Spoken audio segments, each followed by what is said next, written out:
সুপ্রভাত, good morning. আশা করি ভালো আছেন, সুস্থ আছেন। আমিও ভালো আছি। আপনাদের সুস্থতা কামনা করে ভিডিওটা আজকেই বাগান থেকেই শুরু করলাম। আংশিক মেঘলা আকাশ, কি শিরশির করে হাওয়া দিচ্ছে দেখেছেন? দেখুন কিরম হাওয়া দিচ্ছে দেখুন। শীত চলে গেছে ভাবলে কি হবে, শীত যায়নি। এই শীতটাই খুব খারাপ। ঠান্ডা গরম, বেলার দিকে কিরম গরম গরম ভাব, আবার সকালবেলায় রাত্রিরে এরকম ঠান্ডা, গলায় ব্যথা, সর্দি কাশি, এই সময় তো হবে।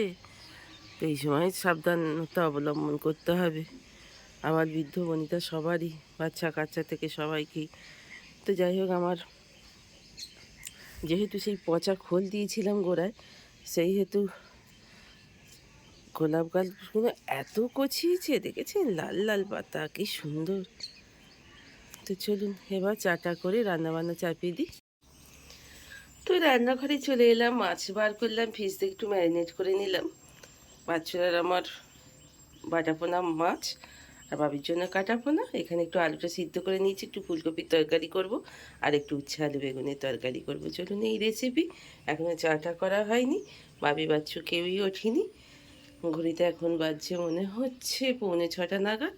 তো চলুন, এখনও সূর্যের কোনো দেখা টাকা নেই। তো আজকে তো মেঘলা আকাশই মনে হচ্ছে। কী করে কাচাকুচি হবে বলুন তো? যাদের নিত্য কাচাকুচি তাদের কি পরিস্থিতি ভাবুন, দেওয়ার আবার জায়গা নেই। উচ্ছে আলু বেগুনের তরকারিটা হয়ে গেল, ফুলকপি আলু তরকারিটা চাপিয়ে দিয়েছি। এখানে মাছটাও করে ফেললাম, মশলা ভেজে নিলাম ঝপঝপ করে। একটুখানি আজকে সর্ষে বাটা দিইনি, আজকে একটু আদা রসুন বাটা দিয়ে, একটু হলুদ দিয়ে করে ফেললাম। লঙ্কাটা বেটেই দিয়েছি, একটা লঙ্কা। তো চলুন এদিকে ফুলকপিটা, এবার চায়ের পর্ব চলবে। এবার বাবিকে ডাকবো। বাচ্চু উঠে পড়েছে, সেই সকাল থেকে উঠে থেকে এখনো চা খায়নি জানেন, এত বেলা হয়ে গেল। এবার চা চা করছে, মনটা খুব চাচা চাচা চাচা, খারে খারে। কিন্তু খারে খারে বললে তো হবে না, একবারে গ্যাস মুছে নেব, মুছে টুছে নিয়ে এবার চা করবো। তো সেখানে একটু চাপা দিয়ে দিই, ফুলকপিগুলো তো একটু ভেজে চাপালাম।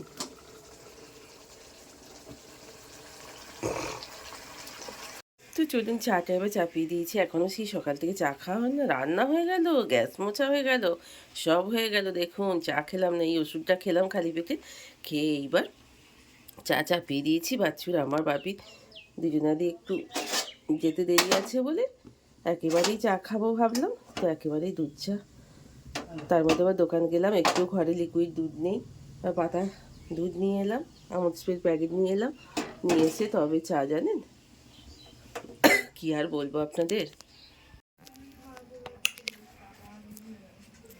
কই গো, শুনতে পাচ্ছ? এসো।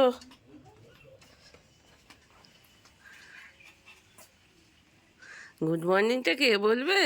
Good morning.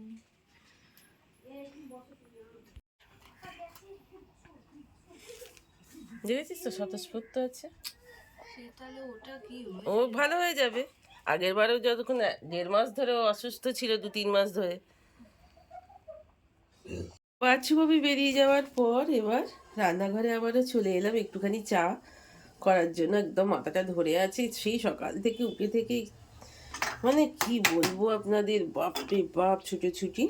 তো যাই হোক, টাইফয়েড নেই, খুবই অসুবিধা হচ্ছে। আমাদের মতো নিম্ন মধ্যবিত্তদের ঘরে কোনো কিছু যে একটা নেব, সেই ডিসিশন নিতে নিতেই বছরের পর বছর সময় চলে যায় জানেন, সেই জিনিসটা আর হয়ে ওঠে না।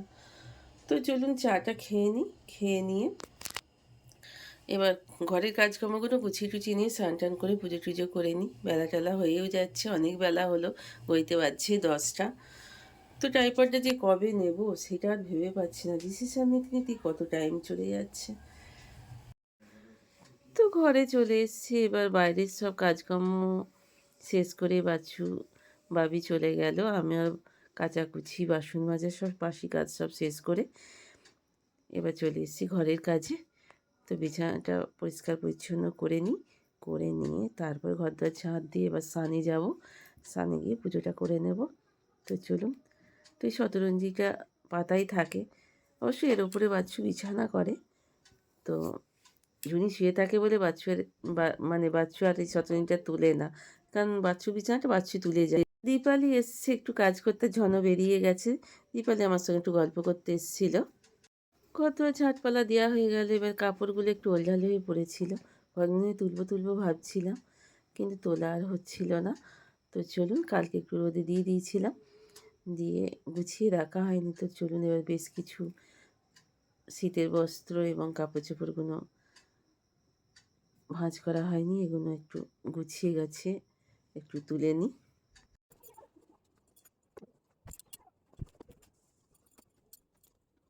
তো চলুন এবার আলনাটা একটু মুছে মাছে নিই, নিয়ে কয়েকটা জামা কাপড় আছে একটু গুছিয়ে তুলে রেখে দিই।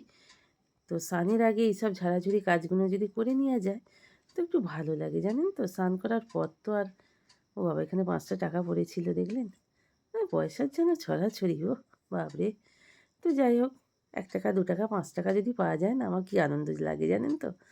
আগেকার দিনের মতো যদি ছোটোবেলা থাকতো তাহলে তো ছুটে গিয়ে কটকটি খেয়ে ফেলতাম, কিন্তু এখন আর সেটা নয়। তো 5টা টাকা পেলে মনের ভেতরটা যেন একটা সুন্দর একটা।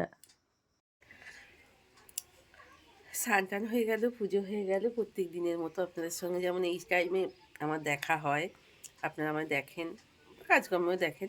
তো সব হয়ে গেল, অনেক বেলা হয়ে গেল আজকে কাজ করতে, জানেন তো। 2-1 জন আসে তো বাড়িতে, গল্প করতে করতে আর কাজের নেশা থাকে না, জানেন। একটু মন তারা পড়ে গেলে না আর ভালো লাগে না। আর গল্প মানুষ পাই না তো, এলে না তাদের ছাড়তে ইচ্ছে করে না। তাই অনেক দেরি হয়ে গেল, তাই দুটো একটু বিস্কুট আর একটু জল খেয়ে নিলাম। সকাল সকাল একটু ভাত খেয়ে নেবো 12টার মধ্যে, কি বলুন। তো চলুন দেখি, বাসনপত্র মাজা হয়ে গেছে, কিছু কেচে রেখে দিয়েছি, সেগুলোকে একটু শুকোতে দিয়ে ফেলি। চলুন তরকারিগুলো একটু দেখিয়ে দিই। সব অবশিষ্ট আমারই আছে, তাই একসঙ্গে রেখে দিয়েছি। মাছের ঝাল, উচ্ছে আলু বেগুনের তরকারি, বাছুর পাতির ভাত আর একটু কপির তরকারি। স্বামী সন্তানকে খাইয়ে দাইয়ে দিয়ে ধুয়ে যেটা আছে সেটা আমার।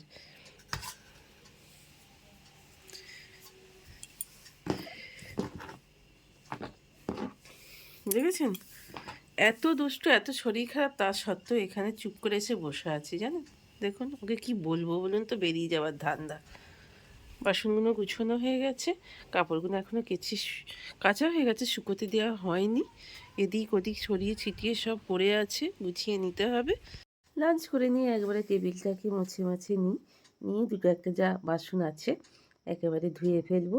আর যদি ভালো না লাগে, যদি কোনো রকমে বসে পড়ি, তো খাওয়া দাওয়া শেষ করে তো শুই না আমি, বেশ খানিকক্ষণ চলাফেরা এটা ওটা কাজ করি।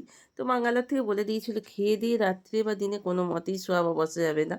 তাই জন্যে দেখলাম টেবিলটা, টিভিতে ইচ্ছে না যে সিরিয়ালটা হচ্ছে সেই পুরনো সিরিয়ালটা, আজ থেকে 6-7 বছর আগে টিভিতেও হতো, বিকেল 5টায় স্টার জলসা। আমার ভীষণ ভালো লাগে সিরিয়ালটা। তো দেখতে দেখতে ভাবলাম যে টেবিলটা ওলঝাল হয়ে আছে, একটুখানি গুছিয়ে নিয়ে। আর খাওয়া দাওয়া যেহেতু হয়ে গেছে, মুখে ব্রাশটা আমি 3বার করে দান মাজি, সকালে একবার, দুপুরে একবার, রাত্রিরে একবার। তো সেটা করতে করতে টেবিলটা একটু গুছিয়ে নিচ্ছি।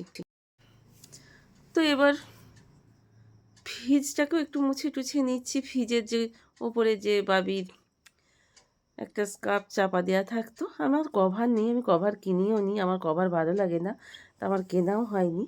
তো একটুখানি মুছে দিলাম, দিয়ে এবারে কভারটাকে, মানে বাবির স্কার্ফটা চাপা দিই, তো ওটাকে আমি পেতে দিয়ে ওপরে যা থাকে সুন্দর করে একটু রেখে দিই। তো চলুন, ওপরে বাবির টিফিন বক্সটা আছে, টিফিন বক্সটা বড্ডই ধুলো পড়ছে, যেহেতু আমাদের ঘরের জন্যই প্রচুর ধুলো পড়ে। তো একটু ভালো করে সুন্দর করে একটু চাপা দিয়ে একটু রেখে দিলে কী হবে, টিফিন বক্সের লাঞ্চ বক্স, ওটা লাঞ্চ বক্সের ব্যাগটা ধুলো নষ্ট হয় না, জানেন তো। আবার সেই কাচাকুচির একটা ঝামেলা, তার থেকে বাবা ভালো করে একটু সুন্দর করে আমার একটা রিজেক্ট রুমাল চাপা দিয়ে রেখে দিলাম। তো সুন্দর করে বাবি এখানে একটা সুন্দর একটা কচু গাছের মতো, এই গাছটার নাম আমি জানি না, আপনারা বলবেন এটা কী গাছ। তো চলুন সুন্দর করে একটু গুছিয়ে গাছিয়ে রেখে দিই।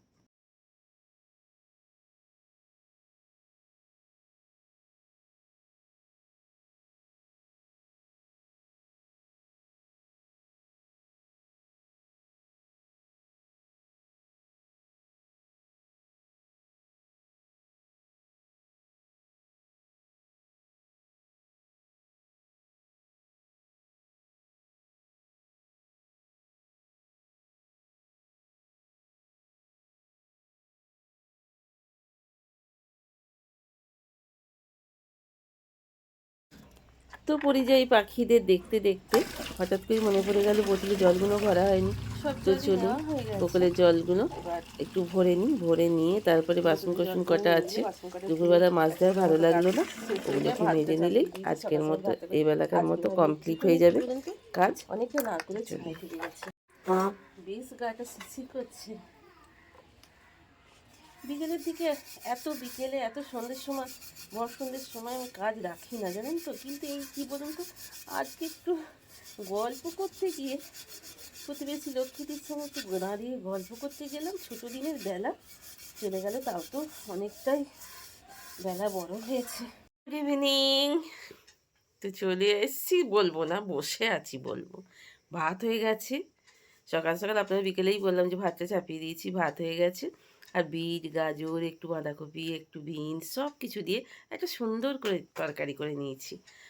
আর পাটিসাপটা করবো বললাম না, পাটিসাপটা বেশ কয়েকটা করেছি, করে আবার বিশ্রাম নিলাম।